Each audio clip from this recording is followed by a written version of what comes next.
The breadth of Sammy's career should make people realize who he was. I don't know if we'll ever see that again. Welcome to Watch Mojo, and today we'll be discussing tragic instances where beloved or successful entertainment personalities passed away under impoverished or necessitous circumstances. With all his problems, he was a very human individual, and he was a good friend. Gary Coleman. The dark side of Hollywood has been much documented over the years, including stories from the set of the sitcom Different Strokes. I've never seen a black goldfish before. That's okay, he never saw a rich white man before either. 3 of the show's young cast members endured various difficulties over the years, with both Dana Plato and Gary Coleman passing away while under financial stress. The latter filed for bankruptcy in 1999, citing many different people as being responsible for his fiscal straits. You were fleeced. Pretty much. Who walked away with Gary Coleman's millions? You know, even after the lawsuit was concluded, I still don't know. I don't know where $18 million went. Coleman admitted his own money mismanagement as a partial cause for his insolvency, but also accused his management team, as well as his adoptive parents, for problems that led to the actor's eventual poverty. Gary Coleman, who as a boy provided so much amusement, so many laughs on the hit show Different Strokes, died today in a Utah hospital 2 days after suffering a brain hemorrhage. He was just 42 years old and he battled illness throughout his life. Harry Nielsen. There can be a lot of reasons why a successful artist finds themselves in debt. Everybody's talking at me, can't hear a word they're saying. Harry Nielsen was one of those generational songwriting talents admired by many, influencing even more throughout his career. However, the everybody's talking singer also struggled with substance use. His creative output became sporadic by the time the 90s rolled around. His business manager, who was his accountant, who he had trusted implicitly and who had control over all of his money, embezzled virtually all of his money. During this time, Nielsen discovered that someone he'd hired to mind his finances, Cindy Sims, had been stealing from him the whole time.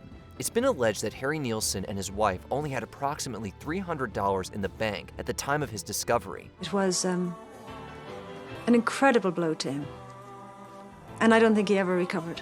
The singer passed away without receiving any restitution from Sims. Charlie Parker. It's truly a tragic loss that the jazz legend Charlie Parker only managed to see his 34th year before his death from multiple causes in 1955. A doctor prescribed opiate for injuries Parker sustained in a 1936 car accident resulted in a lifelong struggle for the icon. Parker's mental health also suffered after losing his daughter to pneumonia. His career faltered with unreliable and erratic bookings. The jazz icon's finances saw a severe downturn because of all this misfortune, and Parker's physical health showed the strain. He had an addictive personality, and it did him in. A forensic specialist who performed an autopsy on Parker after his death allegedly and incorrectly placed the body at between 50 and 60 years of age. Veronica Lake. Why are so many of us morbidly obsessed with how some of Hollywood's most beautiful people fall from grace? Things a little tough, huh? Wouldn't be sitting in an owl wagon for local color. They locked me out of my room. That's too bad. Well, things are tough everywhere. There's no denying Veronica Lake's place as an icon of golden age glamour, yet her later years were tragically marked with a lot of suffering. Controversial clashes behind the scenes of her pictures led to Lake struggling to find work. She eventually turned to the realms of genre pictures of B-movie work during her later years, while also combating substance use disorder. Are you bitter about the way your career went? You've got to be joking. No, I'm not. No. You're not? No. Would you rather have done your life a different way if you had it? No. No. Wouldn't exchange it for anything in the world. Veronica Lake admitted to spending little time with her 4 children and reportedly left behind little assets after her death from hepatitis and kidney injury in 1973. Erin Moran. The transition from child actor to adult actor can unfortunately be difficult. Erin Moran captured the hearts of many during her run on the classic sitcom Happy Days, as well as its spin-off Joni Loves Chachi. I'll call my folks. They're not gonna understand. Great! Great! Look, I owe you one, okay? All right, I owe you 10. Her career after this did see appearances in cult fare like 1977's Grand Theft Auto and Galaxy of Terror in 1981.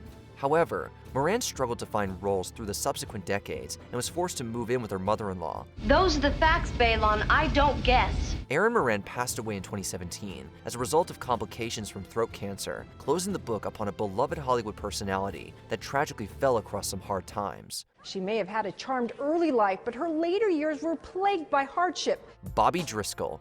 Many actors dream big, yet sadly never achieve their hopes of silver screen success. Bobby Driscoll will always be remembered for his voicing of Peter Pan back in 1953, after signing a contract with Walt Disney. My stories? But they're all about you. Of course. That's why I like them. I tell them to the lost boys. The latter unfortunately let Driscoll go from his contract after puberty, and the young actor struggled to find roles. Substance use also followed Driscoll throughout his life, resulting in multiple arrests and incarcerations. Work occasionally found Bobby Driscoll, but financial recovery did not. Well, I come by it honest. Who said you didn't? The actor's remains were found in a New York tenement. These actually went unidentified for over a year, eventually being interred on Hart Island's Potter's Field. Andy Gibb. It wasn't just the Bee Gees that made parents Hugh and Barbara Gibb proud. Andy Gibb achieved success in the entertainment industry, performing as a singer and actor from the late 60s into the 80s.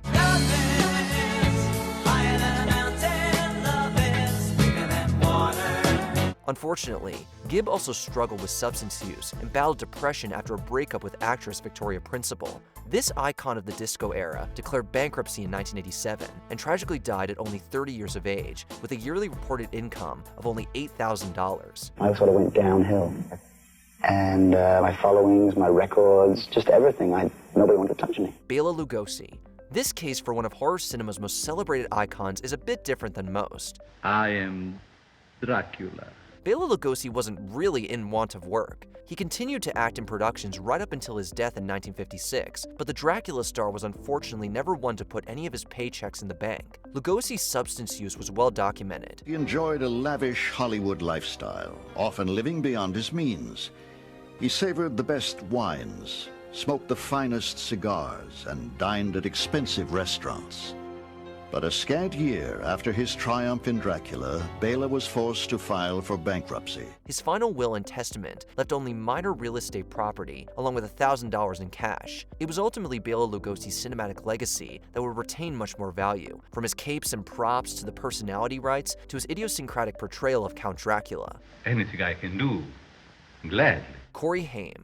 One of the biggest tragedies about the loss of a young actor is this notion of performers like Cory Hay never being able to blossom into their full potential. Dad, do you think that there's any way you could tell me for sure if I could borrow Mom's car Saturday night? Here's the deal, Les. First get your license, then we'll talk. There's no denying the prowess displayed by Haim in films such as Lucas and The Lost Boys, but Haim's substance use struggles eventually led that once promising career into a downward spiral. Where the hell are you from?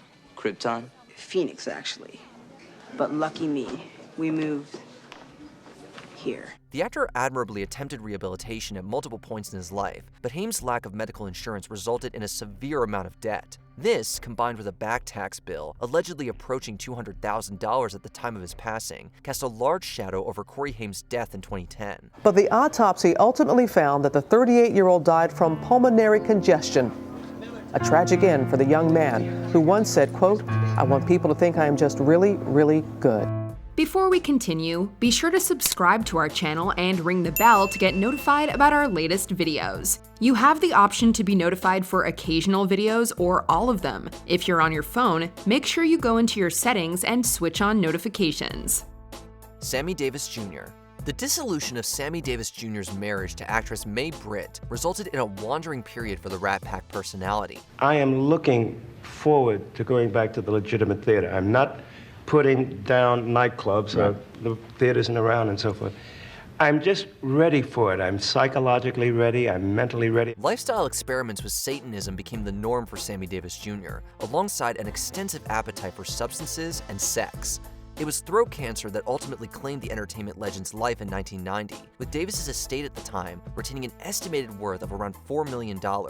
Davis was the consummate entertainer, but his hectic lifestyle took a toll. Davis unfortunately owed over $5 million to the IRS, however. It was this bill that came passed down to his widow, Altavice. It took 7 years for Altavice Davis to finally come to terms with her husband's debt, after a bit of financial fundraising assistance from Sammy Davis Jr.'s famous friends in the industry. Sammy had a party every night. Sammy was Sammy. He was bigger than life, and he was funny, he was smart, he was curious, he was loving, he was self-destructive. How important is financial planning and foresight to you?